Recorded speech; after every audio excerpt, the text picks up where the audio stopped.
सर्व शेतकऱ्याला सांगू इच्छितो की महाराष्ट्रातल्या आता यामध्ये 4-5 दिवसामध्ये ज्यांचं सोयाबीन काढणीस आलेलं आहे त्यांनी तुम्ही काय करा, सोयाबीन काढून घ्या. कारण की राज्यामध्ये 6, 7 आणि 8 तारखेला आपल्या महाराष्ट्रामध्ये पाऊस येणार आहे, म्हणून हा अंदाज लक्षात घ्या. त्याच्यानंतर MP मध्ये, मध्य प्रदेशमध्ये देखील 6, 7, 8 दरम्यान MP कडे देखील पाऊस पडणार आहे, म्हणून मध्य प्रदेशतील शेतकऱ्यांनी हा अंदाज लक्षात घ्या.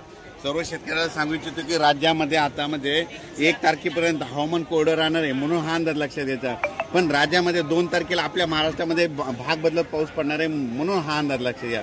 पण सर्व शेतकऱ्याला सांगू इच्छितो 6 ऑक्टोबर, 7 ऑक्टोबर, 8 ऑक्टोबर, 9 ऑक्टोबर दरम्यान परत आपल्या महाराष्ट्रामध्ये जोराचा पाऊस येणार आहे. म्हणून तुम्ही तुमचं या 4-5 दिवसामध्ये जशी वेळ भेटेल तसं सोयाबीन काढा, झाका, वाटल्यास मशीन भेटले तर मशीननं काढा, हार्वेस्टरनं देखील काढून घ्या.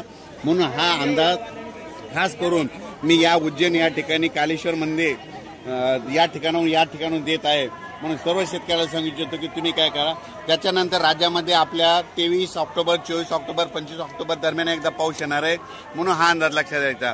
आणि राज्यामध्ये आपल्या थंडी, महाराष्ट्रामध्ये 5 नोव्हेंबरला थंडी येणार आहे, म्हणून हा अंदाज लक्षात द्यायचा.